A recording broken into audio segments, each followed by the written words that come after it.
My name is Larry Anderson, and this is the introductory video on the Politics and Reason section of our blog. I've been involved in politics. I was involved in politics for since junior high. I was student body president of my junior high. My senior high, I was president of the National Association of Student Councils, student governments, when I was a senior in high school. So I was sort of the student body president of the United States. I was elected to the Idaho State Senate at the age of 28, and I served 3 terms there. I retired after the 3rd term because I had authored an amendment that got rid of my office. There were too many Senate seats in my state, so we got rid of 7 of them, and mine was one of them. So I retired at the end of that. Probably the first 2 years of serving in the Senate were like getting a PhD. It was very educational, but then to just see how the process worked.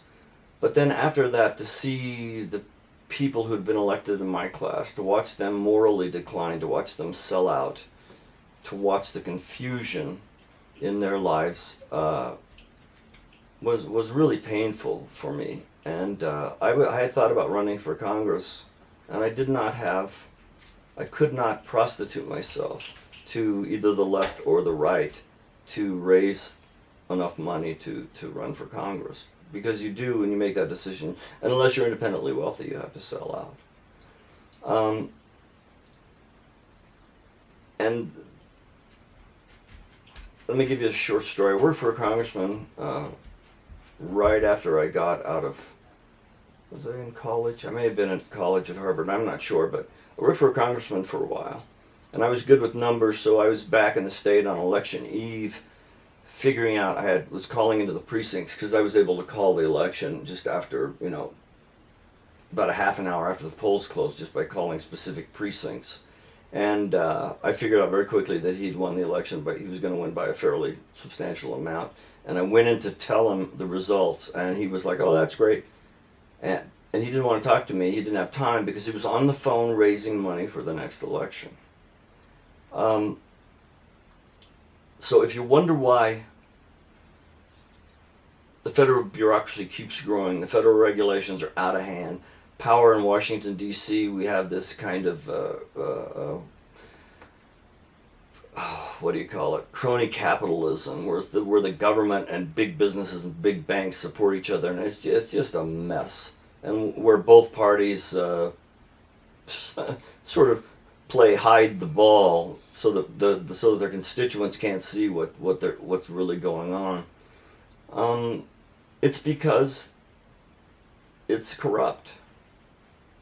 And it's corrupting, and it's corrupting in very bizarre ways. I remember a friend of mine who was elected to the House of Representatives at the same time I was elected to the Senate, and we got rid of his seat too. I'm not sure if he appreciated it or not, but he was in one of those extra seats in the House that we got rid of, and he called me up 3 or 4 months after his last contact, his last session in the Capitol building, and he said, "Larry, none of my friends have called me." And I said, "What friends?" And he said, "My lobbyist friends. They haven't been in touch with me." And fortunately, this was a telephone conversation, so I could muffle my laughter and my almost hysteria and tears. I mean, it was such a blossoming moment for me politically, because this guy who had been a decent man, religious man, and a farmer when he went in there, believed that people that were paid to be his friends were his friends. And when he walked into that building, if you'd have told him he'd have come out that kind of a person, he would have thought it was crazy. And he didn't even know what happened to him. So that's just one example. So the reason that federal regulations are out of control is because your congressmen and senators aren't doing anything to stop it. they're raising money. They're palling with the big interest.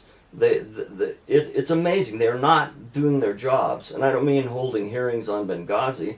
I mean getting control of the EPA regulations, many of which are necessary, but some of which are just foolish, or digging into the military budget. I mean, there's so many things but they don't spend their time on those things because they're too busy raising money. Right now, the re-election rate. Once you're elected to Congress, it's almost impossible for the citizens to toss the person out until they retire. Basically, the re-election percentage is over 90%. I think it's over close to 95%, which is amazing. One of the things that I think happened, I think I read this someplace, was that the re-election rate before air conditioning was put in the Capitol building was just the term. Congressmen and senators would rarely stay more than a few years, maybe 4 or 6 years, and that's all they could put up with because it was just so uncomfortable living there. But now your congressmen and senators live there. That's where they live. They don't represent you. So in Politics and Reason, there's going to be a pox on both their houses.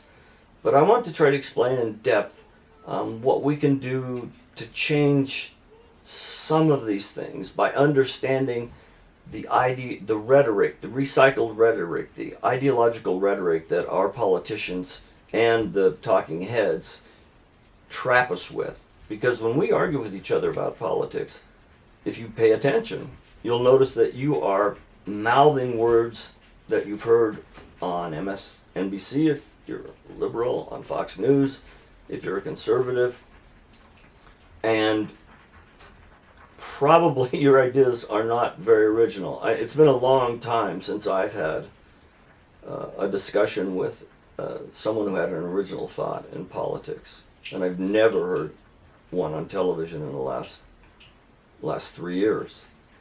And I was sort of that way until about 3 years ago when I was stuck in this bed watching a TV right behind me here because that's in the health section, in the surgery section, but that story's there.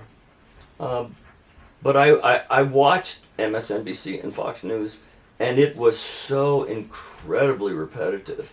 And the voices, the whininess, and the cockiness of saying things that they just said 30 minutes before and that had been repeated by the person on air that came on before them. It was so, I don't know, mind expanding to know that I had sometimes, because I'm pretty careful about this stuff, but I had sometimes got in that cycle of recycled rhetoric that I'd been doing it too. So that's sort of the way we'll be going with this Politics and Reason section. Now my dogs just came in. My granddaughter came in. Go ahead. My daughter's trying to herd them all out of here, so that's the end of this one.